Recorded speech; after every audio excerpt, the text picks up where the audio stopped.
ವಾಸು ಎಲ್ಲರಿಗೂ welcome back to ಸಾಗ stories. ಮಗ ಕೃಣಾಲ್ ಪಾಂಡೆ ಅವರ ರೀಸೆಂಟ್ ಇಂಟರ್ವ್ಯೂ ಮಿಸ್ಟರ್ ನ್ಯಾಕ್ ಶೋ ಅಲ್ಲಿ RCB ಇನ್ಸೈಡರ್ಸಲ್ಲಿ ನೋಡಿದ್ರು ಅಂತ ಅಂದ್ಕೊಂಡಿದ್ದೀನಿ. ಏನೇನು ರಿವೀಲ್ ಮಾಡಿದ್ರು ಈ ಒಂದು ಶೋಲಿ ಅಂತ. ಫನಿ ಆಗಿದ್ದಂಥ ಒಂದು ಇಂಟರ್ವ್ಯೂ. ಸೊ ಇದರಲ್ಲಿ ABD ಬಗ್ಗೆ ಮಾತಾಡಿದ್ದಾರೆ, ವಿರಾಟ್ ಕೊಹ್ಲಿ ಬಗ್ಗೆ ಮಾತಾಡಿದ್ದಾರೆ, ಜೊತೆಗೆ RCB ಫ್ಯಾನ್ಸ್ ಬಗ್ಗೆ ಮಾತಾಡಿದ್ದಾರೆ, ಆ್ಯಂಡ್ ಮುಕುಲ್ ಚೌಧರಿ ಜೊತೆಗೆ ಆದಂಥ ಕಿರಿಕ್ ಬಗ್ಗೆ ಜನ ಏನು ಅಂದ್ಕೊಂಡ್ರು ಅದ್ರ ಬಗ್ಗೆ ಮಾತಾಡಿದ್ದಾರೆ. ಜೊತೆಗೆ ಮುಖ್ಯವಾಗಿ ಮಾತಾಡಿರೋದು ಹಾರ್ದಿಕ್ ಪಾಂಡ್ಯ ಅವರ ಬಗ್ಗೆ. ಹಾರ್ದಿಕ್ ಪಾಂಡ್ಯ ಅವ್ರ ಬಗ್ಗೆ ಏನು ಸ್ಪೆಷಲಾಗಿ ಅವರೇನು ಮಾತಾಡಿಲ್ಲ. ಮಿಸ್ಟರ್ ನ್ಯಾಕ್ಸ್ ಕೇಳಿದಂಥ ಫನಿ ಕ್ವೆಶನ್ ಏನಿದೆ ಅದರಲ್ಲಿ, ಹೌದು ಫ್ಯಾಮಿಲಿಗಳನ್ನೆಲ್ಲ ಮರ್ತೋಗ್ಬಿಡ್ತೀರ ಕೆಲವೊಂದು ಟೈಮ್ ಅಂತ ಒಂದು ಕ್ವೆಶನ್ ಬಂದಾಗ, ಹೌದು ತುಂಬ ಜನ ಇರ್ತಾರಲ್ಲ ಮನೇಲಿ, ಅದಕ್ಕೆ ಮರ್ತೋಗ್ಬಿಡ್ತೀವಿ. ಎಷ್ಟೊಂದು ಜನ ಫ್ಯಾಮಿಲಿ ಮೆಂಬರ್ಸ್ ಇದ್ದಾಗ ಒಬ್ಬೊಬ್ಬರನ್ನ ಮರ್ತೋಗ್ಬಿಡ್ತೀವಿ ಮಾತಾಡ್ಸೋದು ಅಂತ ಹೇಳಿದಾಗ, ಹೌದು ಹಾರ್ದಿಕ್ ಪಾಂಡ್ಯ ನನಗೆ ಮರ್ತೋಗ್ಬಿಟ್ಟಲ್ಲ, ನಿಮ್ಮ ಬ್ರದರ್ನ ಮರ್ತೋಗ್ಬಿಟ್ಟಲ್ಲ ಮಾತಾಡ್ಸೋದನ್ನ ಈ ಮ್ಯಾಚಲ್ಲಿ ಅನ್ನೋ ಥರ ಕೇಳಿದಾಗ ಇವರು ನಕ್ಕಿದ್ದಾರೆ ಅಷ್ಟೇ. ಅವ್ರ ಬಗ್ಗೆ ಏನು ಸ್ಪೆಷಲ್ಲಾಗಿ ಏನು ಹೇಳಿಲ್ಲ. ಹಾರ್ದಿಕ್ ಪಾಂಡ್ಯ ಅವರ ವಿಚಾರ ಎತ್ಕೊಂಡು ನಾರ್ಮಲ್ ಆಗಿದ್ದಿತ್ತು ಅಂತಂದರೆ ಸ್ಪೆಷಲ್ಲಾಗಿ ಏನಾದ್ರು ಎತ್ಕೊಂಡು ಹೇಳಿರೋರು. ಸೊ ಅದು ನಾರ್ಮಲ್ ಆಗಿಲ್ಲ, ಜಸ್ಟ್ ಸ್ಮೈಲ್ನ ಕೊಟ್ಟಿದ್ದಾರೆ, ನಕ್ಕಿದ್ದಾರೆ. ಸೊ ಇದು ತೋರಿಸ್ತಿದೆ ಅವರಿಬ್ಬರ ಮಧ್ಯೆ ಏನೂ ಸರಿ ಇಲ್ಲ ಅಂತ. ಆ್ಯಂಡ್ ಮಿಸ್ಟರ್ ನ್ಯಾಕ್ಸ್ ಹೇಳೋವಾಗೇ ಕೈನು ಮತ್ತು ಅಂಡರ್ಟೇಕರು ಇಬ್ಬರು ಕೂಡ ಜಗಳ ಆಡ್ತಾರೆ, ಯಾವಾಗಲೂ ಕೂಡ ಜಗಳ ಆಡ್ತಾ ಇರ್ತಾರೆ, ಆ್ಯಂಡ್ ಒಂದು ಕೂಡ ಆಗ್ತಾರೆ. ಸೊ ಇವಾಗ ಜಗಳ ಆಡ್ಕೊಂಡಿದ್ರೆ ಒಂದಾಗ್ತೀರ ಅನ್ನೋದನ್ನ ಅಣ್ಣ ತಮ್ಮದಿರ ಜಗಳ ಎಷ್ಟು ದಿನ ಆಗಿರೋ, ಇವತ್ತು ಜಗಳ ಆಡಿದ್ರೆ ನಾಳೆ ಒಂದಾಗ್ತಾರೆ. ಬಟ್ ಸಿಕ್ಕಾಪಟ್ಟೆ ಸಿವಿಯರಾಗೆ ಕಾಣ್ತಿದೆ ಇವರ ಜಗಳ ನೋಡ್ತು ಅಂದರೆ. ಯಾಕಂದರೆ ಆಲ್ಮೋಸ್ಟ್ 1 ವರ್ಷದಿಂದ ಇವರಿಬ್ಬರು ಹತ್ತಿರ ಇಲ್ಲ. ಸೊ ಇದು ನಮಗೆ ಅವಾಗಲೇ ಗೊತ್ತಾಗಿತ್ತು, ಮ್ಯಾಚ್ ಟೈಮಲ್ಲೇ ಗೊತ್ತಾಗಿತ್ತು. ಅದಕ್ಕಿಂತ ಹಿಂದೆನೇ ಸಿಕ್ಕಾಪಟ್ಟೆ ರೂಮರ್ಸ್ಗಳು ಸ್ಪ್ರೆಡ್ ಆಗಿತ್ತು. ಬಟ್ ಮ್ಯಾಚ್ ಟೈಮಲ್ಲಿ ನಮಗೆ ಕ್ಲಾರಿಟಿ ಸಿಕ್ತು, ಯಾವಾಗ ಅವ್ರು ಹ್ಯಾಂಡ್ ಶೇಕ್ ಮಾಡಿಲ್ಲ, ಯಾವಾಗ ಅವ್ರು ಮಾತಾಡಿಸಿಲ್ಲ, ಇಬ್ಬರ ಮಧ್ಯೆ ಏನೂ ಸರಿ ಇಲ್ಲ ಅಂತ ಗೊತ್ತಾಯಿತು. ಆ್ಯಂಡ್ ಇವಾಗಲೂ ಕೂಡ ಅಷ್ಟೇ ಹಾರ್ದಿಕ್ ಪಾಂಡ್ಯ ಅವ್ರ ಬಗ್ಗೆ ಏನು ಮಾತಾಡಲಿಲ್ಲ, ಡಿಸ್ಕಸ್ ಮಾಡಿಲ್ಲ, ಜಸ್ಟ್ ನಕ್ಕಿದ್ದಾರೆ ಅಷ್ಟೇ. ಸ್ಲೆಡ್ಜಿಂಗ್ ವಿಚಾರದಲ್ಲಿ ಕ್ವಶನ್ ಬರುತ್ತೆ. LSG ಅಗೇನ್ಸ್ಟ್ ಆಡಬೇಕಾದ್ರೆ ಚಿಕ್ಕ ಹುಡುಗ ಹೋಗ್ಬಿಟ್ಟು ಸ್ಲೆಡ್ಜಿಂಗ್ ಮಾಡ್ತೀಯಾ ಹಂಗೆ ಹಿಂಗೆ ಅಂತೆಲ್ಲ ಸೋಷಿಯಲ್ ಮೀಡಿಯಾದಲ್ಲಿ ಸಿಕ್ಕಾಪಟ್ಟೆ ನನ್ನ ಮೇಲೆ ಸಿಕ್ಕಾಪಟ್ಟೆ ನೆಗೆಟಿವ್ ಆಗಿ ಪೋರ್ಟ್ರೇ ಮಾಡಿಬಿಟ್ರು ಅದನ್ನು. ಸೊ ನಾನು ಸ್ಲೆಡ್ಜಿಂಗ್ ಮಾಡಿದ್ರೆ ಅಂತ ಕೇಳಿದಾಗ ಫಸ್ಟ್ ಸ್ಟಾರ್ಟಿಂಗಲ್ಲಿ ಮೂವ್ ಅಂತಂದರು. ಆಮೇಲೆ ಇಟ್ ವಾಸ್ ನಾಟ್ ಸ್ಲೆಡ್ಜಿಂಗ್ ಅಂತ ಹೇಳಿದ್ರು. ನಾನು ಫಸ್ಟ್ ಬಾಲ್ ಮಾಡ್ತಾಯಿದ್ದೀನಿ, ನೀನು ನೋಡ್ತು ಅಂತಂದರೆ ಮುಕುಲ್ ಚೌಧರಿ ನೀನು ಯಂಗ್ಸ್ಟರು, ನೀನು ಬೇರೆಯವ್ರಿಗೆಲ್ಲ ಅಲ್ಲಿ ಇಲ್ಲಿ ಹೊಡಿತಿರ್ತೀಯ, ನೀನು ನೋಡಿದ್ದೀವಿ ಒಂದು ಮ್ಯಾಚ್ ಯಾವ ಥರ ಫಿನಿಷ್ ಮಾಡಿದೆ ಅಂತ. ಲಾಂಗ್ ಆಫು ಲಾಂಗ್ ಆನಲ್ಲೆಲ್ಲ ಹೊಡಿತೀಯ, ನನಗೂ ಹೊಡಿಗುರು ಲಾಂಗ್ ಆಫು ಲಾಂಗ್ ಆನಿಗೆ ಹೊಡಿ. ನೀನೇನು ಪ್ಯಾಡಲ್ ಶಾಟ್ ಆಡ್ತಾ ಇದೆಯಾ, ನೀನು ಪ್ಯಾಡಲ್ ಶಾಟ್ ಆಡಬೇಡ ನೀನು, ನನಗೂ ಲಾಂಗ್ ಆಫು ಲಾಂಗ್ ಆನಿಗೆ ಹೊಡಿ, 6 ಹೊಡಿ ಅನ್ನೋ ಥರ ನಾನು ಹೇಳಿದೆ. ಅದು ನಾನು ತಲೆಗೆ ಹಾಕೊಂಡಿದ್ದು, ಅದು ಒಂಥರ ವಿಚಿತ್ರವಾಗಿ ಮಾಡ್ಕೊಂಬಂದಿದ್ದಲ್ಲ ಹೇರ್ ಸ್ಟೈಲ.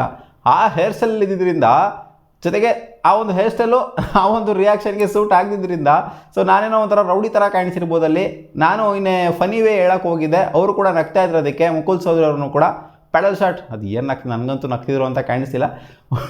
ವರ್ಣ ಅವ್ರಿಗೆ ಹೇಳಿದ್ದು ಇಷ್ಟೇ ಅಂತ, ಪ್ಯಾಡಲ್ ಶಾಟ್ ಹೊಡಿಬೇಡ ಗುರು, ಲಾಂಗ್ ಆಫ್ ಲಾಂಗ್ ಆನ್ ಹೊಡಿಗುರು ಅಂತ ಅವ್ರು ಹೇಳೋದ್ರಂತೆ ಅಷ್ಟೇ ಅಂತೆ. ಅವರ ಹೇರ್ ಸ್ಟೈಲಿಂದ ಅದು ಸ್ವಲ್ಪ ಆರೋಗ್ಯಂಟಾಗಿ ಕಾಣಿಸಿರ್ಬೋದಂತೆ ಜನಕ್ಕೆ. ಸೊ ಜನಕ್ಕೆ ಅದನ್ನು ಕ್ಲಾರಿಟಿನ ಕೊಟ್ಟಿದ್ರೆ, ನಾನು ಜಗಳ ಆಡೋದಕ್ಕೆ ಹೋಗಿರಲ್ಲ, ಜಸ್ಟು ಪ್ಯಾಡಲ್ ಶಾಟ್ ಹೊಡಿಬೇಡ, ಲಾಂಗ್ ಆಫ್ ಲಾಂಗ್ ಆನ್ ಹೊಡಿಗುರು, ನೀನು ಏನು ಗುರು ನೀನು ಹಿಂಗೆ ಅಂತ ಹೇಳೋದೆ ಅಷ್ಟೇ. ಅಲ್ಲಿ ಎಲ್ಲ ಸ್ಲೆಡ್ಜ್ ಮಾಡ್ಬಿಟ್ಟು ಅವ್ರೇನು ಬೈದ್ಬಿಟ್ಟು ಏನು ದೊಡ್ಡ ಇದು ಮಾಡೋಕ್ಕೆ ಹೋಗಿಲ್ಲ ಅಂತ ಇದು ರಿಲೇಟೆಡು ಕ್ಲಾರಿಟಿನ ಕೊಟ್ಟಿದ್ದಾರೆ. ಜನ ಅರ್ಥ ಮಾಡ್ಕೊಂತಾರೆ ಅಂತ ಅನ್ಕೊಂಡಿದ್ದೀನಿ ಅಂತ. ಆ್ಯಂಡ್ ಇನ್ನೂ ಒಂದು RCB ಫ್ಯಾನ್ಸ್ಗಳು ಇವ್ರಿಗೆ ಸಿಕ್ಕಾಪಟ್ಟೆ ಬೈದಂಥ ಒಂದು ಸೀನ್ ಯಾವುದು ಅಂತಂದರೆ ಅದನ್ನು ಈಚೆಗಡೆ ಹಾಕಿದ್ದಾರೆ. ಮುಂಬೈ ಇಂಡಿಯನ್ಸ್ಗೆ ಆಡ್ತಾ ಇರೋಂಥ ಟೈಮಲ್ಲಿ 2016 ಅಂತ ಕಾಣಿಸುತ್ತೆ. ಆ ಟೈಮಲ್ಲಿ 16-17 ಆ ಥರ ಟೈಮಲ್ಲಿ ಇವ್ರು ಮುಂಬೈ ಇಂಡಿಯನ್ಸ್ಗೆ ಆಡ್ತಾ ಇದ್ದಂಥ ಟೈಮಲ್ಲಿ, ಮುಂಬೈ ಇಂಡಿಯನ್ಸ್ ಆಡ್ತಾರೋ ಬೇರೆ ಆ ಫ್ರಾಂಚೈಸ್ ಆಡ್ತಾರೆ, ಮುಂಬೈಗಲ್ಲಿ ಆಡ್ತಿದ್ದು. ಸೊ ಆ ಟೈಮಲ್ಲಿ ಇವರ ವಿಕೆಟ್ಸ್ನ ಬ್ಯಾಕ್ ಟು ಬ್ಯಾಕ್ ಅವರೇ ಎತ್ತುತ್ತಾ ಇದ್ರಂತೆ. ವಿರಾಟ್ ಕೊಹ್ಲಿ ವಿಕೆಟ್ನ ಆಗಿರಲಿ, ಆಮೇಲೆ ಇವ್ರದ್ದು ABD ವಿಲಿಯರ್ಸ್ ಅವರ ವಿಕೆಟ್ ಆಗಿರಲಿ.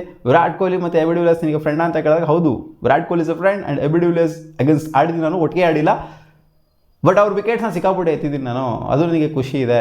It's A extraordinary batter. But ನನಗೆ 2016-17 ಆ ಒಂದು ಫೇಸ್ ಅಂತ ಬಂದಾಗ ಅವ್ರ ವಿಕೆಟ್ಸ್ನ ಬ್ಯಾಕ್ ಟು ಬ್ಯಾಕ್ ನಾನೇ ಎತ್ತಿದ್ದೆ. ಒಂದು ಸೀಸನಲ್ಲಿ 2 ಮ್ಯಾಚಲ್ಲಿ ಬ್ಯಾಕ್ ಟು ಬ್ಯಾಕ್ ವಿಕೆಟ್ಸ್ನ ಅವ್ರ ವಿಕೆಟ್ಸ್ ನಾನೇ ಎತ್ತುತ್ತಾ ಇದ್ದೆ. 2016 ಟೈಮಲ್ಲಿ ಅಂತ ಅನ್ಕೊತೀನಿ, ಅವ್ರ ವಿಕೆಟ್ಸ್ನ ನಾನು ಬ್ಯಾಕ್ ಟು ಬ್ಯಾಕ್ ಎತ್ತಿದಾಗ ನಾನು ಅವ್ರಿಗೆ ಹಿಂಗೆ ಮಾಡಿದೆ, ಒಂದು ರಿಯಾಕ್ಷನ್ ನಾನು ಹಿಂಗೆ ಕೊಟ್ಟಿದ್ದೆ, ಮುಗೀತು ಕತೆ ಅನ್ನೋ ಥರ ರಿಯಾಕ್ಷನ್ ಕೊಟ್ಟಿದ್ರೆ. ಅದಾದಮೇಲೆ ಸ್ಟಾರ್ಟ್ ಆಯಿತು ನೋಡಿ RCB ಫ್ಯಾನ್ಸ್ಗಳು. ಬರೀ RCB ಫ್ಯಾನ್ಸ್ಗಳು ಮಾತ್ರ ಅಂತಲ್ಲ, ಯುರೋಪ್ ಅವರ ಕ್ರಿಕೆಟಿಂಗ್ ಫ್ಯಾನ್ಸ್ಗಳೆಲ್ಲ ನನಗೆ ಉಗಿಯೋಕ್ಕೆ ಸ್ಟಾರ್ಟ್ ಮಾಡಿಬಿಟ್ಟಿದ್ರು ಅವತ್ತು. ABDನ ಔಟ್ ಮಾಡಿಬಿಟ್ಟು ಈ ಥರ ರಿಯಾಕ್ಷನ್ ಕೊಡ್ತೀಯಾ, ಹಂಗೆ ಕೊಡ್ತೀಯಾ, ಹಿಂಗೆ ಕೊಡ್ತೀಯಾ ಅಂತ ಅವತ್ತು ಅವ್ರಿಗೆ ಸೈಕ್ ಆಗೋಗ್ಬಿಟ್ಟಿತ್ತಂತೆ. ಏನು ಗುರು ABD ಪವರ್ ಏನು ಅಂತ ಅವತ್ತು ಅವ್ರಿಗೆ ಗೊತ್ತಾಯ್ತಂತೆ. RCB ಫ್ಯಾನ್ಸ್ಗಳು ಗೊತ್ತಲ್ಲಪ್ಪ, ಮೊದಲೇ ಫೋರ್ಸ್ ಜಾಸ್ತಿ, ಫುಲ್ಲು ಬಿಸಿ ಆಗ್ತದಲ್ಲಿರ್ತಾರೆ, ಯಾವಾಗಲೂ ಯಾರು ತಾನೇ ಬಿಡ್ತಾರೆ. ಇವಾಗ ಅವ್ರನ್ನ ರಿಟ್ರೀವ್ ಮಾಡ್ಕೊಳೋದಕ್ಕೆ ಬಂದಿದ್ದೀರಾ ಅಂತ ಕೇಳಿದಾಗ, ಇವಾಗ ಆ ವಿಕೆಟ್ಸ್ಗಳನ್ನೆಲ್ಲ ಎತ್ಬಿಟ್ಟಿದ್ರಲ್ವ, ವಿರಾಟ್ ಕೊಹ್ಲಿ ಅವ್ರದ್ದಾಗಿರಲಿ, ABD ವಿಲಿಯರ್ಸ್ ಅವ್ರದ್ದಾಗಿರಲಿ, ಅದನ್ನು ಇಲ್ಲಿ ಒಂಥರ ಈ ಕಡೆಯಿಂದ ವಿಕೆಟ್ಸ್ ಎತ್ಬಿಟ್ಟು ಅದಕ್ಕೆ ಮ್ಯಾಚ್ ಮಾಡೋದಕ್ಕೆ ಅಂತ ಬಂದಿದ್ದಾರೆ, ಬೇರೆಯವ್ರ ವಿಕೆಟ್ಸ್ನ ಎತ್ಬಿಟ್ಟು ಅಂತ ಕೇಳಿದಾಗ ಎಸ್ ಅಂತ ಹೇಳಿದ್ದಾರೆ. ಹೌದು, ಅದನ್ನು ಮ್ಯಾಚ್ ಮಾಡೋದಕ್ಕೋಸ್ಕರ ಇಲ್ಲಿಗೆ ಬಂದಿದ್ದೆ. ಅವಾಗೆಲ್ಲ ಇವ್ರ ಮೇಲೆ ಡಾಮಿನೇಟ್ ಮಾಡಿದ್ದೀನಿ, ಇವಾಗ ಈ ಕಡೆಯಿಂದ ಡಾಮಿನೇಟ್ ಮಾಡೋಣ ಅಂತ ಇಲ್ಲಿಗೆ ಬಂದಿದ್ದೀನಿ ಅಂತ ಹೇಳಿದ್ದಾರೆ. ಇಂಡಿಯನ್ ಟೀಮ್ ಕಮ್ ಬ್ಯಾಕ್ ಬಗ್ಗೆ ಮಾತಾಡಿದ್ದಾರೆ. ಹೌದು, ಬೌನ್ಸರ್ ಆಗ್ತಾ ಇರೋದು, ಜೊತೆಗೆ ವೇರಿಯೇಷನ್ ಇಟ್ಕೊಂಡು ಸಿಕ್ಕಾಪಟ್ಟೆ ಸ್ಲೋ ಆಗಿ ಹಾಕೋದು, ಸಿಕ್ಕಾಪಟ್ಟೆ ಫಾಸ್ಟಾಗಿ ಹಾಕೋದು, ಹೆವಿ ವೇರಿಯೇಷನ್ಗಳನ್ನ ಇಟ್ಕೊಂಡು ಬೋಲ್ ಮಾಡ್ತಿರೋದು ಏನಕ್ಕೆ ಅಂತ ಅಂದರೆ ಇಂಡಿಯನ್ ಟೀಮಿಗೆ ಬರೋದಕ್ಕೋಸ್ಕರ ನಾನು ಏನು ಬೇಕಾದ್ರೂ ಮಾಡ್ತೀನಿ ಡಿಫ್ರೆಂಟಾಗೆ, ಏನಾದ್ರು ವೆರೈಟಿ ತೊಗೊಂಬರ್ಬೇಕು ಅಂತ ಅನ್ಕೊಂಡು ನಾನು ತೊಗೊಂಬಂದಿದ್ದೀನಿ, ಇದು ಇಂಡಿಯನ್ ಟೀಮಿಗೆ ಬರಬೇಕಂತಲೇ ಮಾಡ್ತಾ ಇರೋದು, ಅದೇ ಅಲ್ವಾ ಅಲ್ಟಿಮೇಟ್ ಗೋಲು ಅಂತ ಹೇಳಿದ್ದಾರೆ. ಸೊ ಇದೆಲ್ಲ ವೇರಿಯೇಷನ್ಸ್ಗಳು, ಇದೆಲ್ಲ ಟ್ಯಾಕ್ಟಿಕ್ಸ್ಗಳು, ಸ್ಟ್ರಾಟಜಿಗಳೆಲ್ಲ ಮಾಡ್ಕೊಂಬರ್ತಿರೋದು ಇಂಡಿಯನ್ ಟೀಮಿಗೆ ಬರಬೇಕು ಅಂತ. ಹೌದು, IPL ಆಡಿದ್ದಾರೆ, ಸುಮಾರು ವರ್ಷ ಆಡಿದ್ದಾರೆ, ಬಟ್ ಇಂಡಿಯನ್ ಟೀಮಲ್ಲಿ ಅವರ ಸ್ಥಾನ ಒಂಥರ ಖಚಿತ ಅಂತ ಯಾವತ್ತೂ ಕೂಡ ಆಗೇ ಇಲ್ಲ. ಸೊ ಇವಾಗ ಕಳೆದೋಗ್ಬಿಟ್ಟಿದ್ದಾರೆ, ಮತ್ತೆ ಕಮ್ ಬ್ಯಾಕ್ ಮಾಡಬೇಕು ಅಂತ ಹೋಪ್ ಮಾಡ್ತಾ ಇದ್ದಾರಂತೆ.